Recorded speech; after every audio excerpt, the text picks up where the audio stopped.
नमस्कार दोस्तों, हमारी आज की कहानी का नाम है कमजोरी। जा ऋचा नीचे दुकान से दूध ले आ। सुमित उठेगा तो उसे चाहिए होगा। आजकल ज़्यादा ज़रूरत होती है ताकत की। सरोजनी जी अपनी बेटी ऋचा को बोली, क्या माँ आप भी सुमित भैया को बादाम दूध कभी मखाने खिलाती रहती हो? फट जाएंगे, ज़्यादा ही खातिरदारी हो रही है। जब से शादी हुई है, ऋचा ने माँ की चुटकी लेते हुए कहा, ज़्यादा बात मत कर, जा दूध ले आ। और हाँ, पैसे निकाल ले अलमारी से। ड्राई फ्रूट भी उठा लाना। 2-4 दिन में घूमने जा रहे हैं दोनों, रख लेंगे। नंदिनी को समझा दूंगी, वो दे दिया करेगी सुमित को, सरोजनी जी बोली। सरोजनी जी का एक बेटा सुमित और बेटी ऋचा है। सुमित की शादी को 15 दिन ही हुए हैं, लेकिन जब से शादी हुई है तब से सरोजनी जी को सुमित की सेहत की चिंता कुछ ज़्यादा ही रहने लगी है। थोड़ा ज्ञान घर में आए हुए रिश्तेदारों ने भी दिया था। अभी 1 महीना तो बादाम केसर वाला दूध देती रहना सुमित को, नहीं तो कमजोरी आ जाएगी। ये बात ऋचा को थोड़ा अटपटी सी लग रही थी। ये मैंने केसर और बादाम का दूध बनाया है, नाश्ते के साथ सुमित को दे देना, बाकी फ्रिज में रख दो, रात को गर्म करके दे देना, सरोजनी जी नंदनी को समझाते हुए बोली। क्यों माँ, भाभी पी लेंगी बाकी, रात को फिर बना देना। ऋचा रसोई में सब्जी साफ करती हुई बोली। नंदिनी रात को तो पीती है, औरतों को ना देते हैं, आदमियों को ज़रूरत होती है इसकी, तू नहीं समझेगी तू अभी। सरोजनी जी अपने अंदाज में बोली। हाँ जीजी, जब मेरी भाभी आई थी तब मम्मी ने भी भाई को लगभग 1 महीने तक यही दूध दिया था। यह भी शायद एक रिवाज सा ही है। नंदिनी ने अपनी प्रतिक्रिया देते हुए बोली। क्या भाभी, अब आप तो ऐसी बात मत करो, आपको अजीब नहीं लगा क्या? भाभी को कमजोरी नहीं आती, शादी के बाद भाई को आ जाती है। ऋचा नंदनी की तरफ हंसते हुए बोली, अरे नहीं, अजीब लगा था, लेकिन जितनी भी चाची मामी मौसी सब आए थे, बार बार माँ को यही हिदायत दे रहे थे। पहले के 2-4 दिन तो भाभी के हाथ ही भिजवाया था कि यह भी रस्म होती है। शायद शुरू के 2 दिन भाभी को भी दिया, फिर भाई की ही खातिरदारी होने लगी।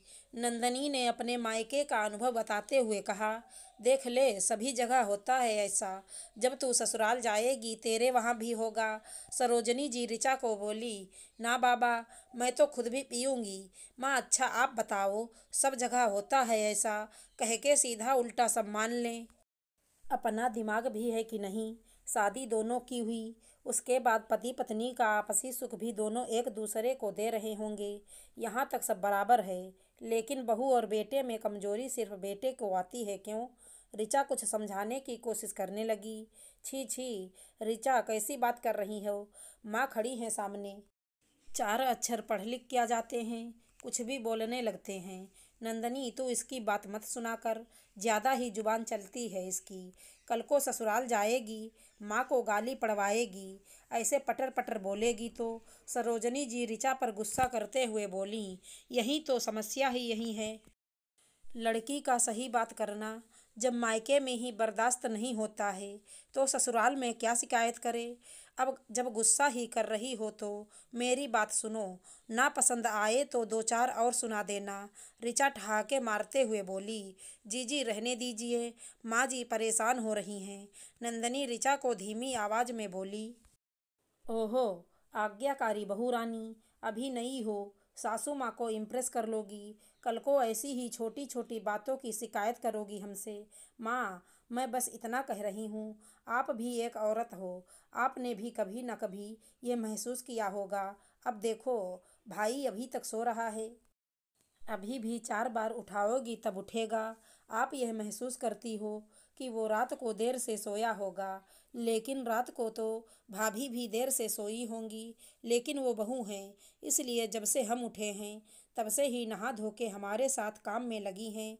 अब दिन भर भी उन्हें घर के काम से फुर्सत नहीं होगी। जो थोड़ा समय मिलता है शाम को, तब आपके मुंह दिखाई वाले कोई न कोई आ जाते हैं। फिर शाम का काम, सुबह से शाम तक के बीच वो मानसिक तौर पर भी एडजस्ट कर रही हैं। हमारे साथ कितना अंतर होता है 2 घरों के बीच एक लड़की के लिए। मानसिक थकान के साथ शारीरिक थकान भी है। सुमित भैया को तो ऐसा कुछ नहीं है, आराम से अपने घर में अपने ही अनुसार जिंदगी जी रहे हैं। तो बताओ कमजोरी किसे हो रही है? ईमानदारी से जवाब दो। कब तक एक औरत एक से अनुभव के बाद भी दूसरी औरत को ठगती रहेगी? यह कह के कि सभी जगह ऐसा होता है, सोच के देखिए माँ। क्या मैंने कुछ गलत कहा? ऋचा ने एक तथ्यपूर्ण सोच के साथ माँ को समझाने की कोशिश की। सरोजनी जी कुछ सोचते हुए नंदिनी की तरफ देखती हैं, जैसे उन्हें अपना अक्स नजर आ रहा हो जब वो इस घर में बहू बन के आई थी। नंदिनी, वो दूध तू पी लेना, मैं रात को दोनों का फिर से बना दूंगी। और हाँ, ये ड्राई फ्रूट अपनी पैकिंग के वक्त बैग में रख लेना। जब घूमने जाओगे तो खा लेना। शरीर का ध्यान तो खुद ही रखना पड़ेगा। ऋचा भाभी की मदद करवा दो, थोड़ा दिन में सो जाया करेगी। ये कहते हुए सरोजनी जी अपनी सास की भूमिका में मातृत्व की भावना को सजोते हुए रसोई से बाहर चली गईं। थैंक्स ऋचा, तुमने सही कहा। पहले छोटी छोटी बातों को हम नज़रअंदाज करते हैं, बाद में फिर उन्हीं के लिए शिकायत। नंदिनी ऋचा के पास जाकर बोली, वेलकम भाभी, अब आप एंजॉय कीजिए बादाम केसर वाला दूध, वरना सुमित भैया की तरह कमजोरी आ जाएगी। ऋचा नंदिनी को छेड़ते हुए बोली। दोनों ठहाके मार के हंसने लगी। आशा करती हूँ हमारी कहानी अच्छी लगी होगी। धन्यवाद दोस्तों।